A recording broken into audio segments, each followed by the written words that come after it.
Toujours dans le cadre du quatrième projet, dans l'objet d'étude et la nouvelle réaliste, et l'intitulé de la séquence est bien produire un récit vraisemblable.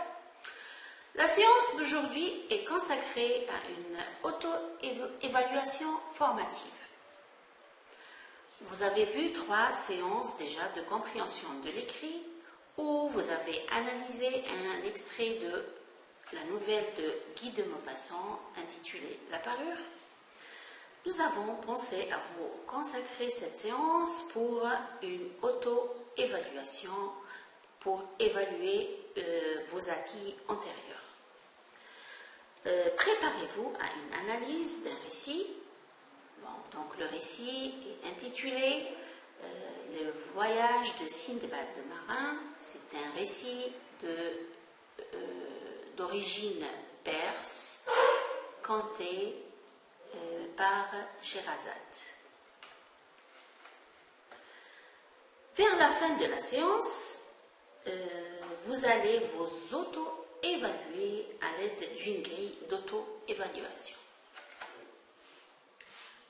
Donc, prenez un papier, un stylo et essayez de comprendre le texte afin de répondre aux questions.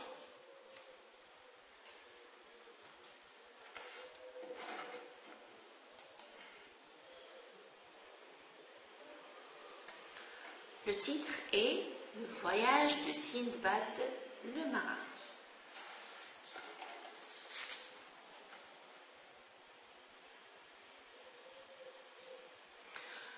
À la mort de mes parents, je me rendis à Bassorah où je m'embarquai avec plusieurs marchands sur un vaisseau. Un jour que nous étions sous voile en pleine mer, le calme nous prit en face d'une petite île, et quelques-uns se précipitèrent d'entrer. Nous y débarquèrent avec la permission du capitaine, mais l'île trembla tout à coup et nous donna une rude secousse. Du vaisseau, on nous cria de nous embarquer, car cette île n'était que le dos d'une baleine géante. Les plus heureux se sauvèrent dans la chaloupe. D'autres se jetèrent à l'eau et nagèrent vers le navire. J'étais encore sur l'île, ou plutôt sur la baleine, lorsqu'elle plongea brusquement, et je n'eus que le temps de me cramponner à un morceau de bois. Croyant avoir recueilli tous ses passagers, le capitaine fit hisser les voiles et le navire s'éloigna rapidement. Je demeurai seul pendant 2 jours. Enfin, le courant me jeta contre une île où je réussis à prendre pied. Un moment après, un homme parut, vint à moi et me demanda qui j'étais. Je lui racontai mon aventure, après quoi il me fit entrer dans une grotte où il y avait d'autres personnes.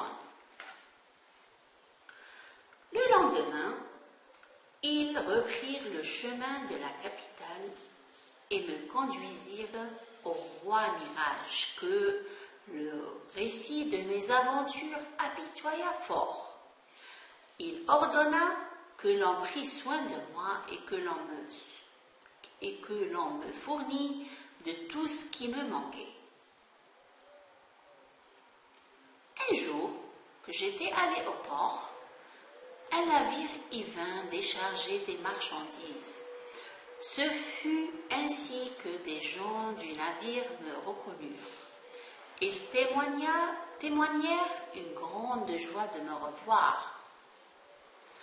« Dieu soit loué, me dit le capitaine, de vous avoir tiré sain et sauf d'un si grand danger. Voilà vos biens, que nous allions vendre au bénéfice de votre famille. Tout y est, reprenez-les. » Je choisis ce qu'il y avait de plus précieux et j'en fis cadeau au roi Mirage pour le remercier. Après un excellent voyage, nous arrivâmes enfin à Bassora. Extrait des Mille et une nuits, Voyage de Sindbad le marin, traduit par Antoine Galland, le Normand, 1806. Voilà. Passons aux questions.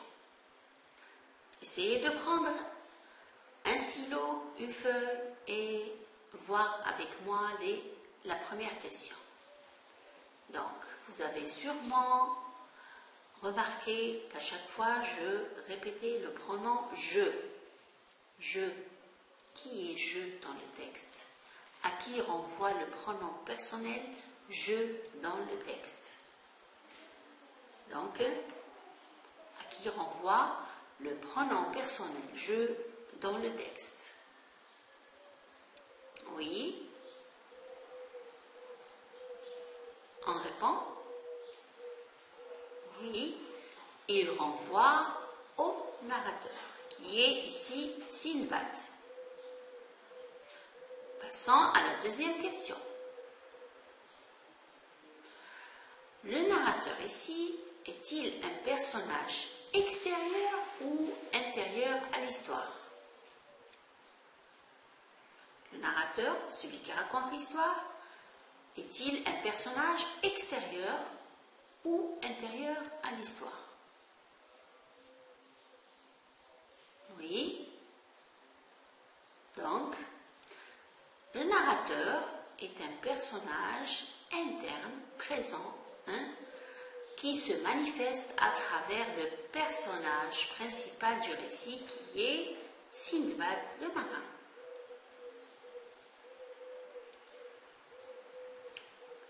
Voilà. Pour la troisième question, vous allez essayer de relever du texte tous les personnages présents.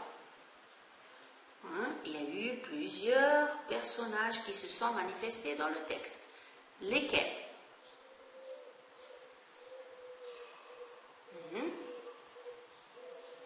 Oui. Oui, vous avez donc le capitaine. Vous avez la baleine, qui est aussi un personnage du texte. Le narrateur, qui est Sindbad. Un homme, celui qui a recueilli Sindbad. Le roi Mirage, celui qui l'a aidé. Et les marchands, qui sont les compagnons de Sindbad. Pour la quatrième activité, vous avez un tableau à compléter. Vous avez un tableau à compléter.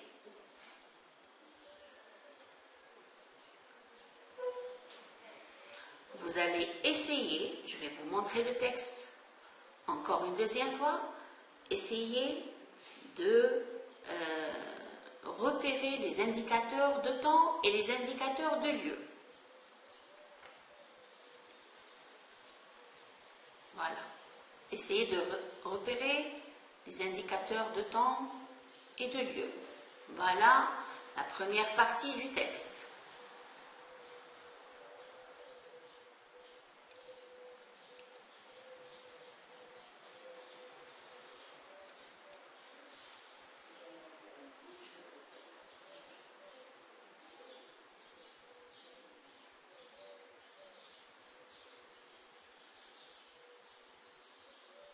Deuxième partie.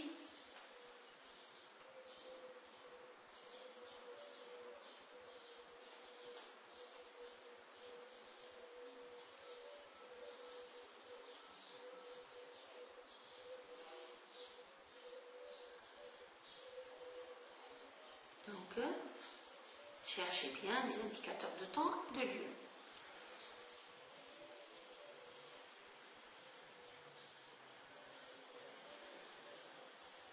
Et voilà. Et la dernière partie.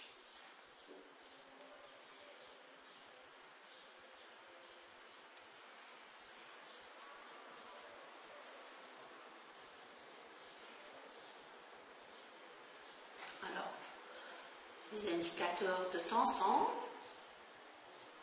un jour, tout à coup, pendant 2 jours, le lendemain, un moment après. Voilà, ce sont des expressions qui indiquent le temps. Maintenant, les indicateurs de lieu. Vous avez Bassora, qui est une ville de l'Irak. C'est la 2e ville après la capitale Bagdad. Vous avez aussi Petite Île, grotte, mer et le chemin de la capitale.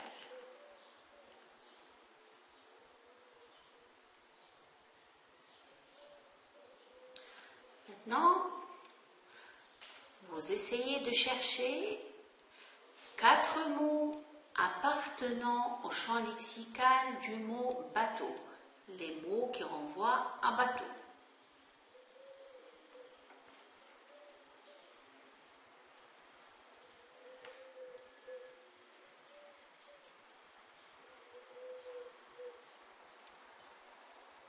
Vous avez encore le texte.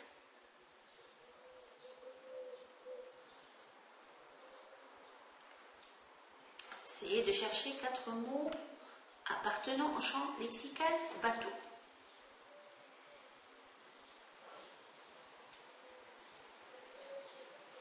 Un moment de réflexion et on corrige.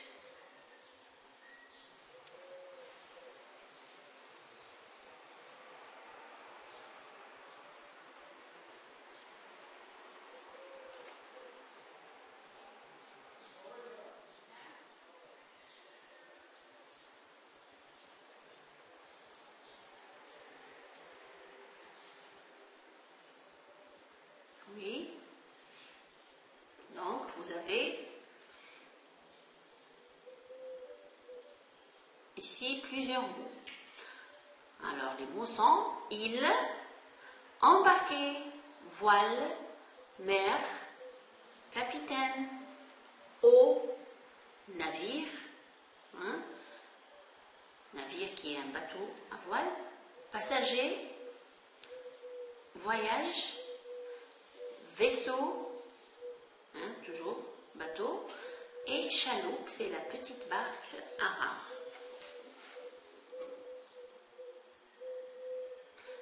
Alors, passons maintenant à la 6e activité. Complétez le tableau suivant. Si vous avez certainement remarqué qu'il y avait 3 temps dans ce récit. Il y avait l'imparfait, le passé simple et le présent de l'indicatif. Alors, essayez de trouver la valeur de chaque temps. Quelle était la valeur de l'imparfait, le passé simple et celle du présent. Alors, où est-ce qu'on trouve l'imparfait dans le texte? Donc, l'imparfait, on le trouve à la situation initiale et la situation finale du récit. Alors, qu'indique l'imparfait ici? Il indique la description. Voilà. La valeur de l'imparfait est la description. Maintenant, le passé simple. Quelle est la valeur du passé simple dans ce récit? Donc, c'est le déroulement et l'enchaînement des événements. Donc, si vous voulez, c'est l'ordre chronologique aussi. Il y a un événement qui vient après l'autre. Donc, le déroulement et l'enchaînement des événements. Maintenant, le présent. Quelle est la valeur du présent dans ce texte? On le trouve dans le discours direct. C'est au discours direct qu'on trouve le présent de l'indicatif afin de faire participer ou bien d'intégrer le lecteur afin qu'il puisse vivre les événements. Alors, ici, pour la 7e question, vous avez un passage que je vais lire maintenant et vous avez des questions.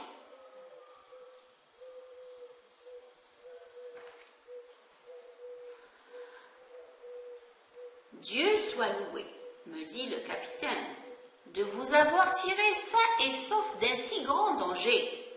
Voilà vos biens que nous allions vendre au bénéfice de votre famille. Tout y est, reprenez-les.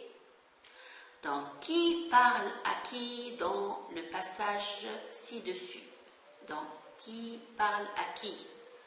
Qui parle et à qui parle-t-il? Deuxième, la question B, à qui renvoient les pronoms soulignés? Vous avez me et vous. À qui renvoie-t-il? C'est comment appelle-t-on l'expression écrite en rouge? Vous avez une expression mentionnée en rouge. Donc, on va essayer de trouver comment s'appelle-t-elle. D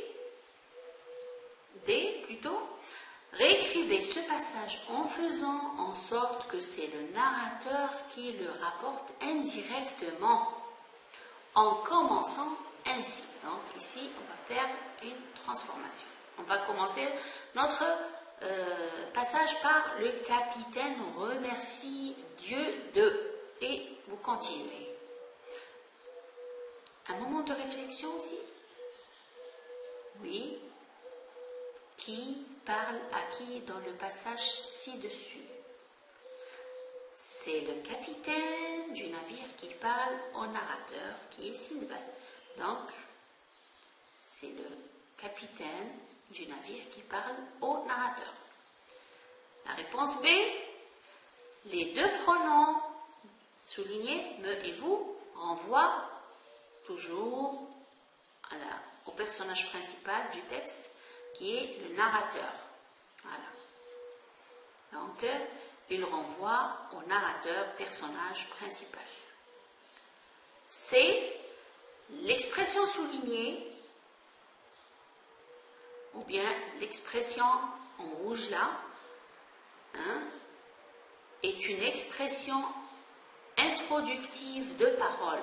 Après cette expression, on a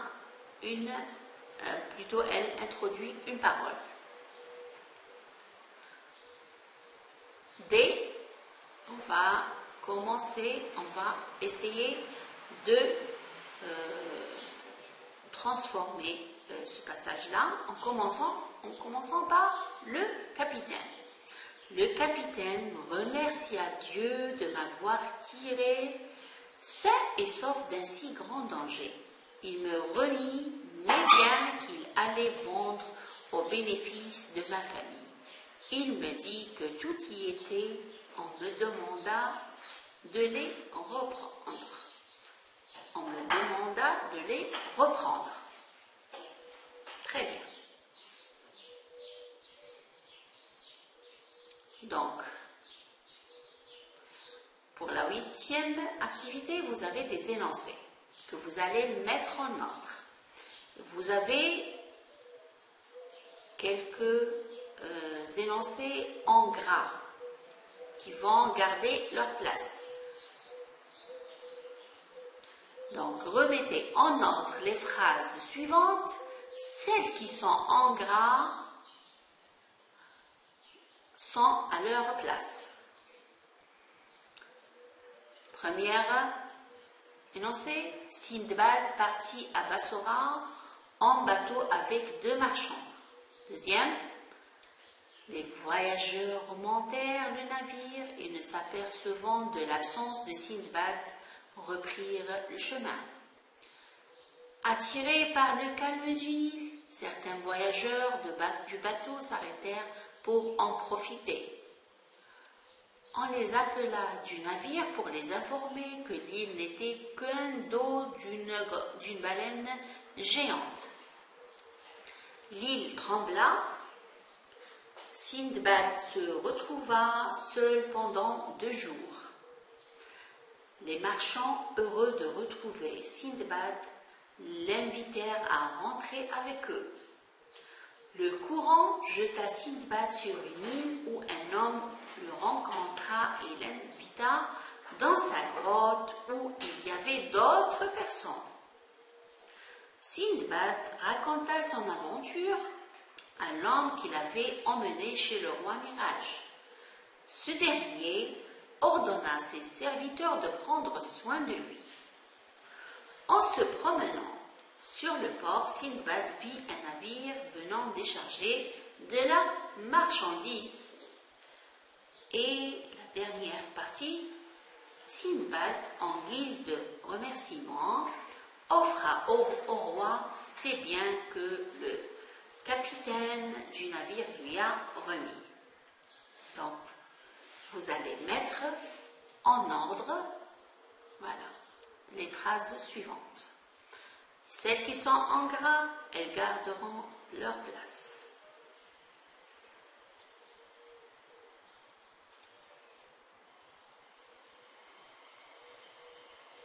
Un moment de réflexion toujours.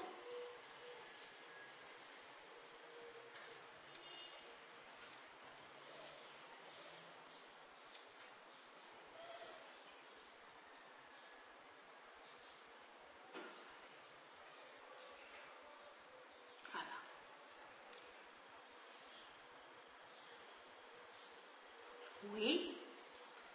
On passe à la correction. Très bien. Voilà. Sindbad partit à Bassora en bateau avec des marchands. Cette phrase reste telle qu'elle est. Attirés par le calme du Nil, certains voyageurs du bateau s'arrêtèrent pour en profiter. Après, ce sont des événements ici qui se déroulent. L'île trembla.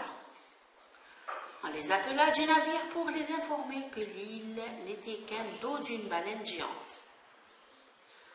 Cinquième partie. Les voyageurs remontèrent le navire et ne s'apercevant de l'absence de Sindbad, reprirent le chemin. Sixième. Sindbad se retrouva seul pendant 2 jours. Septième. Le courant jeta Sindbad sur une île où un homme le rencontra et l'invita dans sa grotte où il y avait d'autres personnes. Huitième, Sindbad raconta son aventure à l'homme qui l'emmena chez le roi Mirage. Ce dernier ordonna à ses serviteurs de prendre soin de lui. En se promenant, neuvième, en se promenant sur le port, Sindbad vit un navire venant décharger de la marchandise. Les marchands heureux de retrouver, donc c'est la 10e partie ici, les marchands heureux de retrouver Sindbad l'invitèrent à rentrer avec eux. 11e partie, dernière partie. Sindbad, en guise de remerciement, offra au roi ses biens que le capitaine du navire lui a remis. Maintenant, à partir de ce passage-là, essayez de faire le schéma narratif. À partir de ce passage, essayez de faire le schéma narratif en complétant le tableau ci-dessous par les phrases de la question précédente. Donc ici, je vais vous montrer d'abord le tableau que vous allez vous copier. Après, je vais vous montrer le passage et enfin compléter le tableau. Vous avez la situation initiale. Voilà, tout était calme. Après, il y a eu un élément perturbateur. Lequel? Puis, il y a eu des événements, le déroulement des événements. Donc, après, il y a eu une résolution du problème. Pour terminer avec la situation finale. Donc, situation initiale, éléments perturbateurs qui causent problème, déroulement des événements, solution du problème et situation finale. Et voici le passage.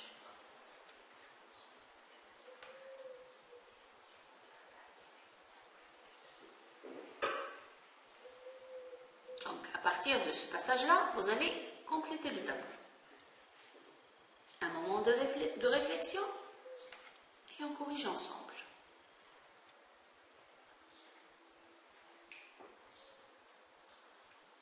Voilà. Oui.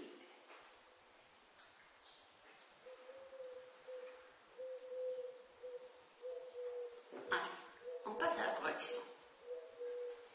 La situation initiale. Sindbad partit à Bassora en bateau avec des marchands. Attirés par le calme du Nil, certains voyageurs du bateau s'arrêtèrent pour en profiter. Ça, c'est la situation initiale. Maintenant, quel était l'élément perturbateur? L'élément perturbateur quand l'île avait tremblé. Donc, l'île trembla. Les événements, le déroulement des événements. On les appela du navire pour les informer que l'île, enfin, n'était qu'un dos d'une baleine géante. Ce n'était pas une île, c'était le dos d'une baleine géante. Les voyageurs remontèrent le navire et ne s'apercevant de l'absence du Sindbad, reprirent le chemin. Sindbad se retrouva seul pendant 2 jours, pauvre de lui. Le courant jeta Sindbad sur une île où un homme le rencontra et l'invita dans sa grotte où il y avait d'autres personnes. Donc c'est l'homme qui l'a accueilli. Sindbad raconta son aventure à l'homme qui l'emmena chez le roi Mirage. Voilà, ce gentil roi ordonna à ses serviteurs de prendre soin de lui. Donc ce dernier ordonna à ses serviteurs de prendre soin de lui. Un jour, en se promenant sur le port, Sindbad vit un navire venant décharger de la marchandise. Alors, il se promenait sur le port. Tout d'un coup, il a aperçu ses anciens compagnons qui sont venus pour décharger de la marchandise. Et c'était la grande joie. La résolution du problème, les marchands heureux de retrouver Sindbad l'invitèrent à rentrer avec eux.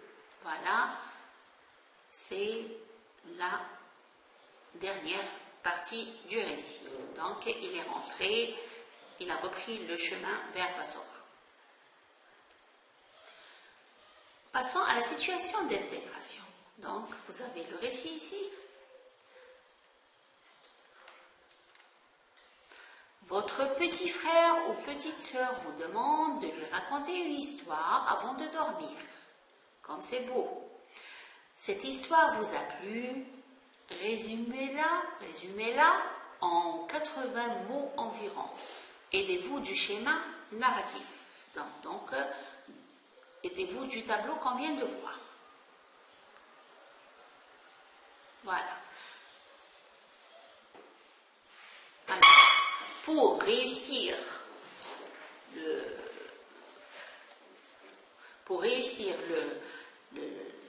résumé, il faut employer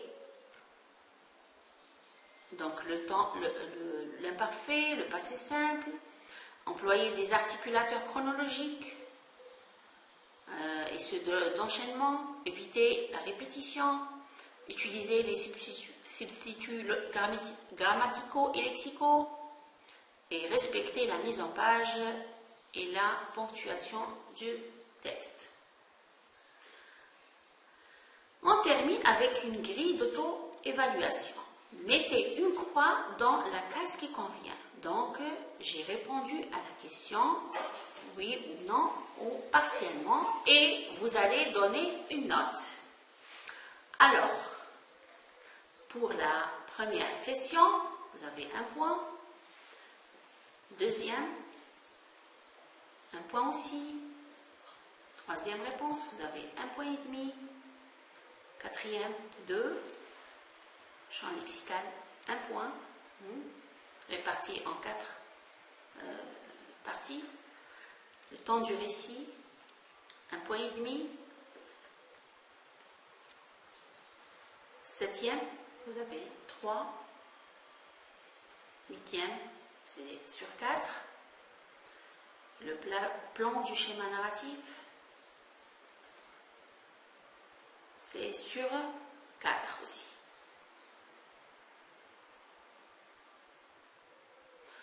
Je vous remercie, chers élèves, pour votre attention et à la prochaine.